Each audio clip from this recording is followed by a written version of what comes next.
Zola has many titles. We call him doctor and professor and rabbi. Last night it was revealed that I also once called him my babysitter when my parents would go on a congregational trip to Israel. Gary was in rabbinical school and his wife Steffi, and Gary would come to take care of me, my brother and sister, and it's been like that for many years. He is a dear family friend. He is beloved by his students. In fact, he's really beloved by the entire North American Reform Rabbinate. He really is a rabbi's rabbi in every way.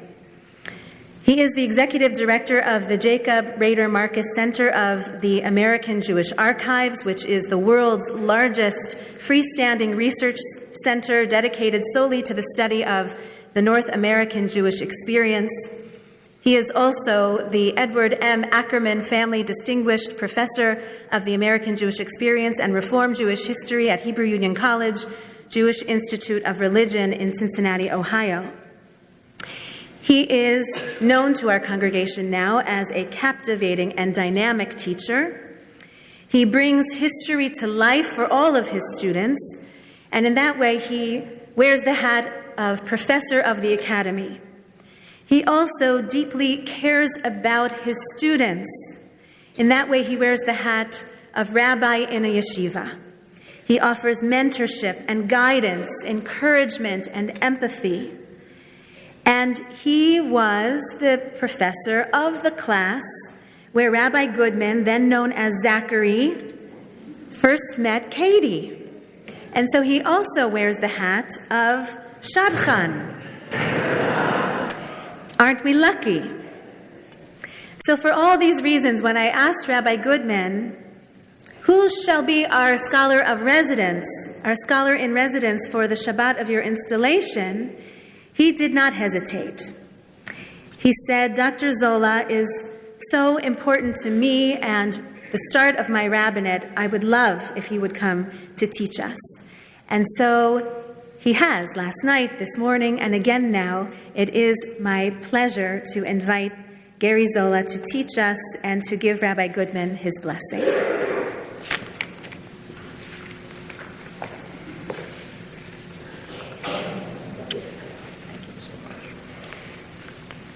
Shabbat Shalom, everyone. Shabbat Shalom.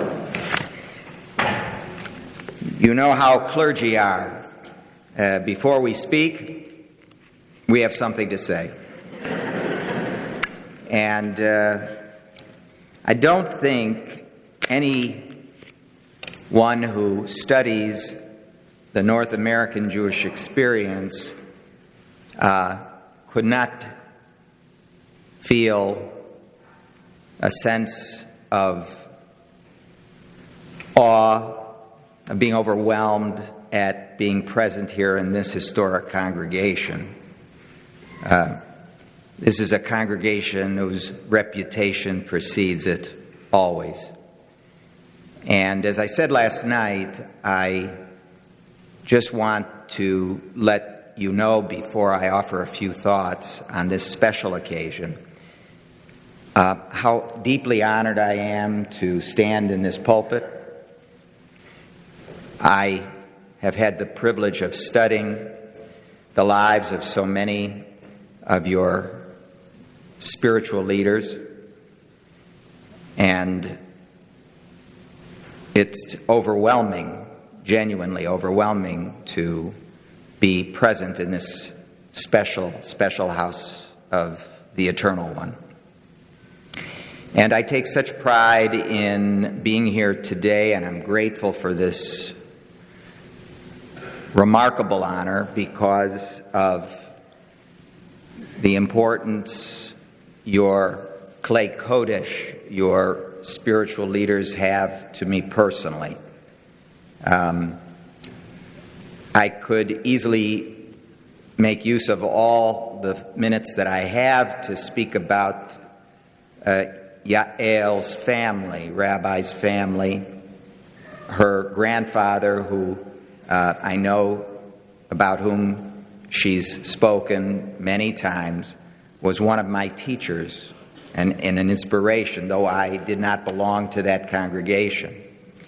And her father, who I know you've met, was my teacher.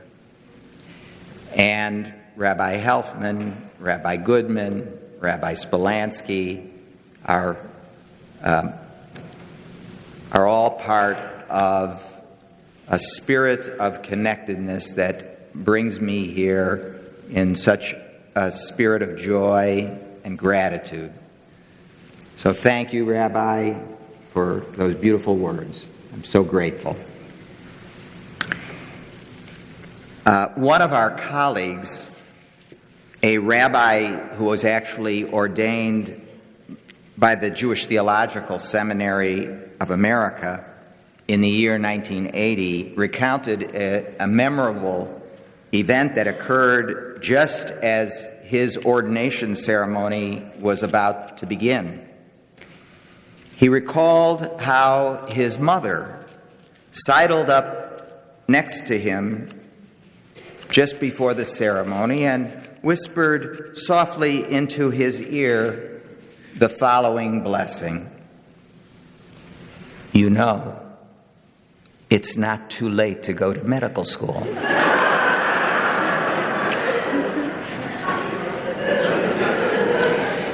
Thank heavens the rabbi stayed the course. For North American Jewry must never take the blessings of rabbinic leadership for granted. Talented and dedicated men and women, they are the sine qua non to the continuance of a noble civilization that traces its roots back more than 3,500 years. Friends, you have elected a wonderful human being to join your synagogue's Klei Kodesh. Rabbi Goodman is a man of talent. He is dedicated to the life of the mind. Hu lomed umilamed.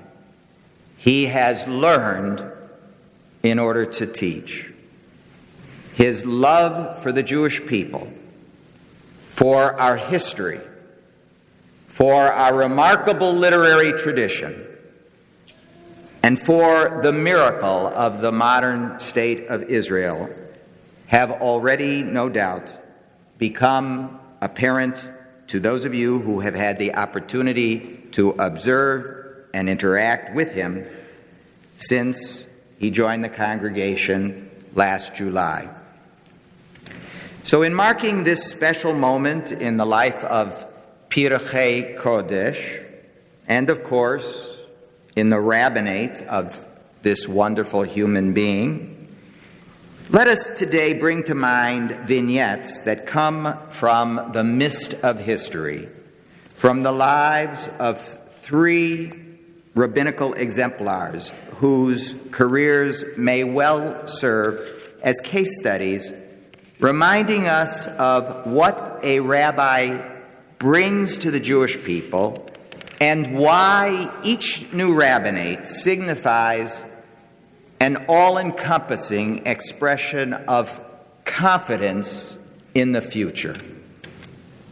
In this case, in the future of Jewish life here in the Great White North.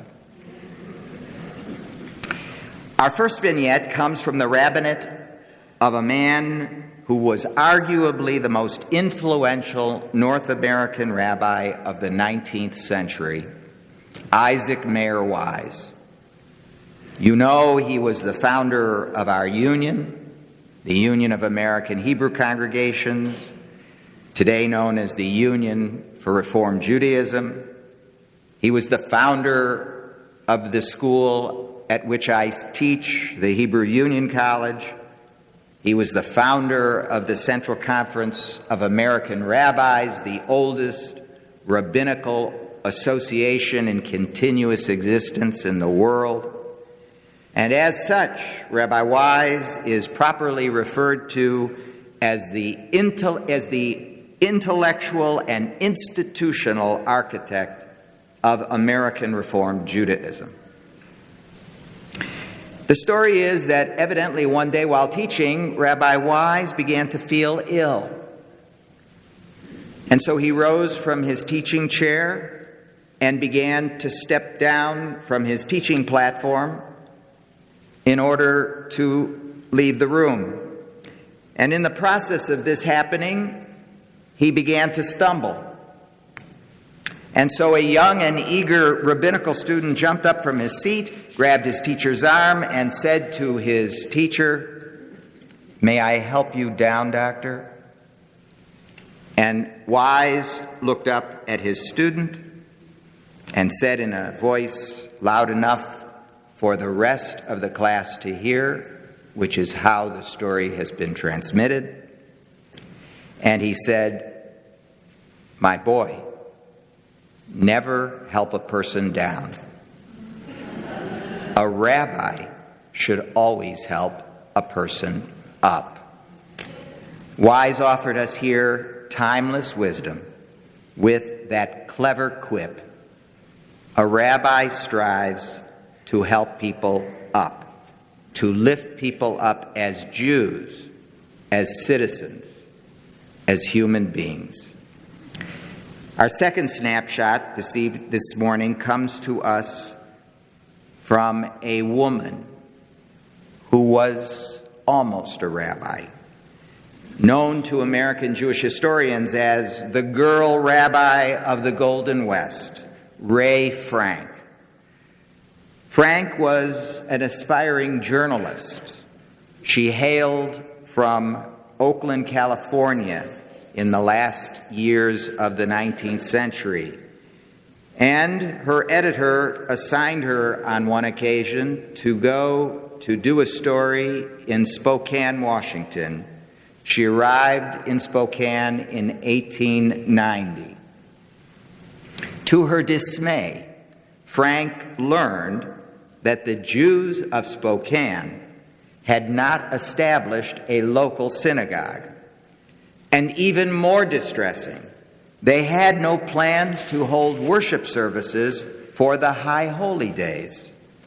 Evidently, though I'm sure this is difficult to believe, the Jews of Spokane had become beset by religious dissension. They could not find a way to work together and collaborate on the holy days. Some wanted more tradition, some wanted less tradition. So young Ms. Frank volunteered to lead services for Spokane Jewry in 1890, and she would even deliver a sermon if a minyan could be mustered. Well, hundreds of curious Jews and non-Jews flocked to the Opera House in Spokane that year to see what the newspaper referred to as, quote, a latter-day Deborah, the lady rabbi. And she was an immediate sensation. Soon this girl rabbi was delivering homilies all across the Pacific Northwest. And on an occasion, a newspaper reporter inquired from Miss Frank to tell him what would she do if she could actually really become a rabbi. And this was her response, recorded in a newspaper.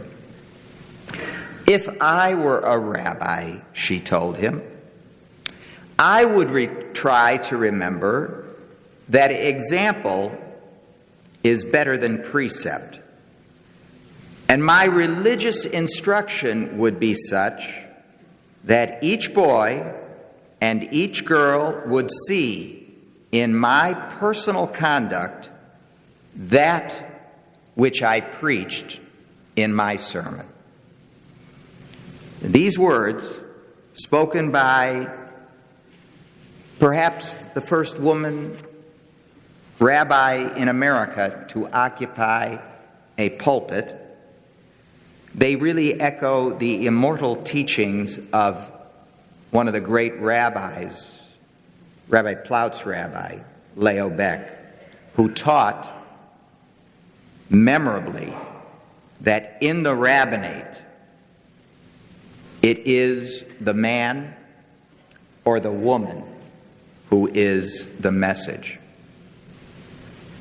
Well, this morning we have time for only one final vignette, and this comes from the rabbinate of Stephen S. Wise, one of the 20th century's greatest Jewish leaders. Wise, of course, was the founder of dozens of important organizations, president of numerous institutions, a leading Zionist, a civil rights activist, and an outspoken defender around the world of Jewish rights.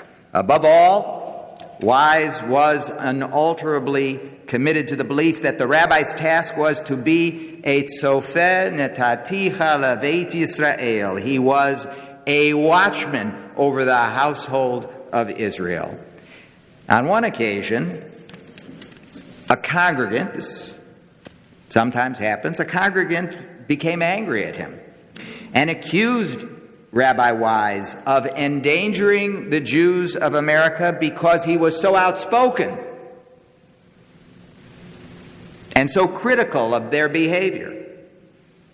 And Wise said in response, "If I am to be silent on every great moral issue because I am a Jew, if my lips are to be sealed when truth and conscience bid me to speak, lest I be accused of hurting the Jewish name, then I wish to live in some place, small or large, near or far, where a man can live without having to forfeit his self-respect." It was the renowned Chicago reformer Emil G. Hirsch who insisted that a rabbi must always be, and now I quote him, convinced that Judaism has a function in our world and in our day, and that it advances the construction of a universe and of a life in which all of us shall find an incentive to become co-partners in creation, co-partners with the Eternal One in perfecting the world. Friends, there is no doubt that Rabbi Goodman will fulfill his sacred obligations in the rabbinate when he fashions them here at this historic congregation. Together with Katie by his side, he will, in the spirit of Isaac Mayer Wise, strive always to help you up. And mindful of the wise counsel he's receiving from Ray Frank, the girl rabbi of the Golden West, he himself will be the message. He will be the embodiment of the religious lessons and instructions he espouses to your children and to you. He will practice what he preaches. And, of course, like Stephen Wise, I pray he will be a voice that speaks for justice. It is a prayerful hope that Rabbi Goodman will strive to become, like Wise and like so many who stood in this pulpit, a tzofeh netaticha leveit Yisrael. Let him be for you a watchman on the household of Israel. He will challenge, he will discomfort, he'll prod us to do all that we can do, all that we must do to repair what is today, what we surely can all agree, a tragically broken world.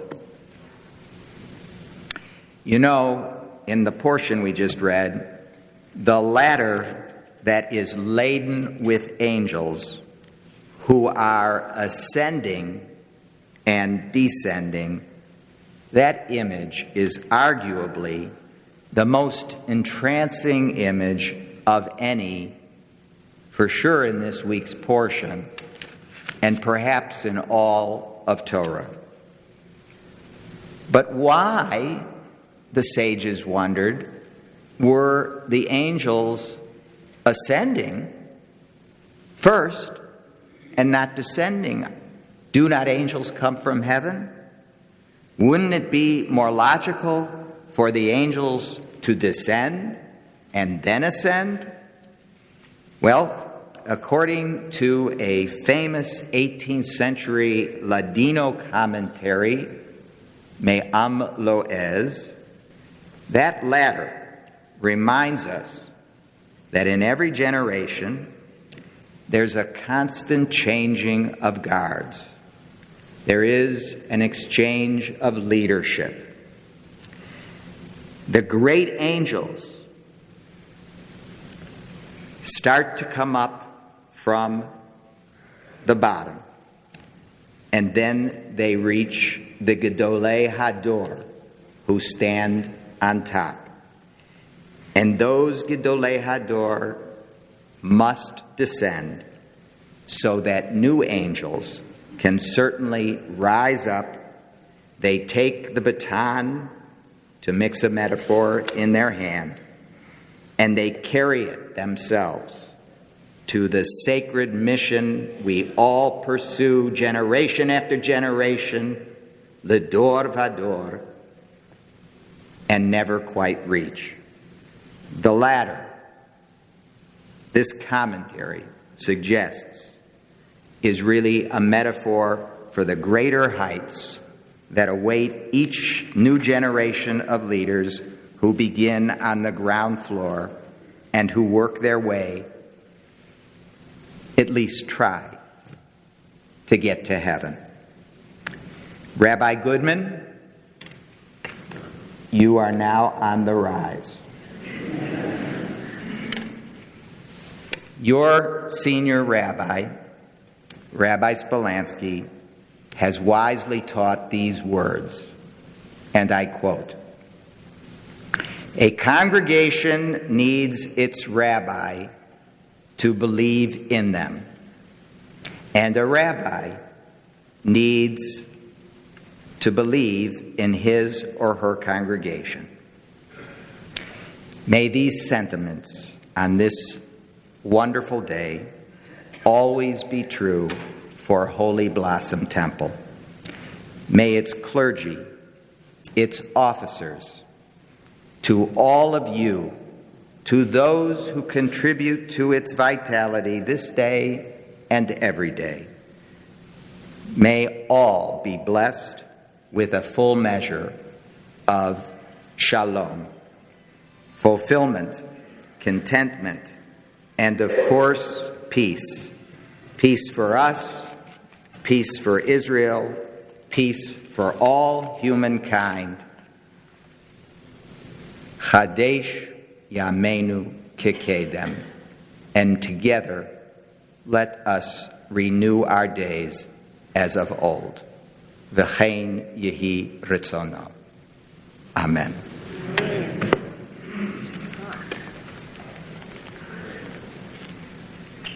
Adonai v'yishmerecha. May the Eternal One bless you and keep you. Ya'er Adonai panav elecha v'yichuneka. May the Eternal One be before you and be gracious and kind to you always. Yisa Adonai panav elecha v'yasem lecha shalom. May the Eternal One guide you and lead you and carry you to completion, to fulfillment, to wholeness, to peace. Shalom. En yehi ratzon.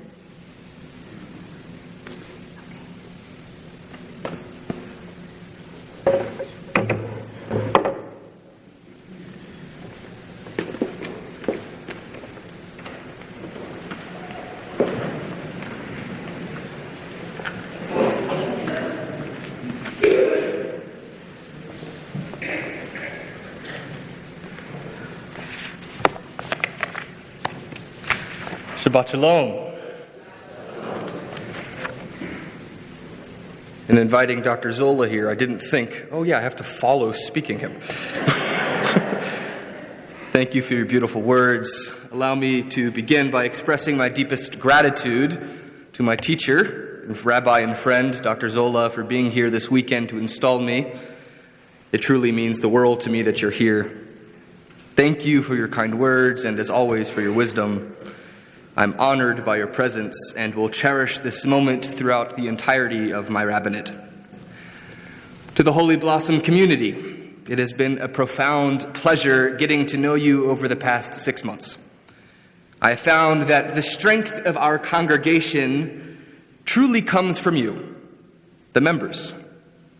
I consider myself exceptionally fortunate to be a part of this community and to have made so many wonderful relationships.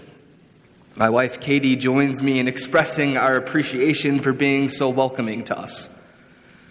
To Rabbi Spolansky, the Rabbinic Search Committee, and the board, thank you for making my dream a reality.